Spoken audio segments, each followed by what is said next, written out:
জীবনের শেষ বয়সে এসে মনে হবে প্রতিবেশীর কাছে এক হাত জায়গা বেশি পাওয়ার জন্য তার সাথে ঝগড়া করাটা ভুল ছিল। কাউকে মিথ্যা স্বপ্ন দেখিয়ে সারারাত জাগিয়ে মোবাইলে কথা বলাটাও ভুল ছিল। কারো সাথে তর্ক করে তার মনে কষ্ট দেয়াটা ভুল ছিল। একজন দুর্বল মানুষকে ক্ষমতা দেখানোটা অনেক বড় একটা ভুল ছিল।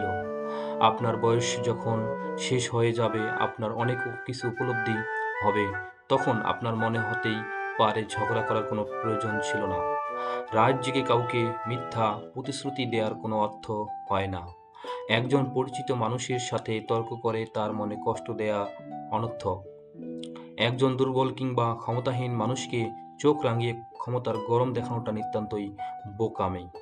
জীবনের শেষ মুহূর্তে আপনার মনে হবে একটা স্বাভাবিক মৃত্যুর চেয়ে বড় কোনো প্রাপ্তি হতে পারে না। ক্লাসের সেরা হওয়ার কারণে, টাকা বেশি থাকার কারণে মানুষকে মানুষ মনে না করাটা একটা নিতান্তই বোকামি। জীবনের শেষ বয়সে এসে মনে হবে মানুষের দোয়াটা শ্রেষ্ঠ সম্পদ।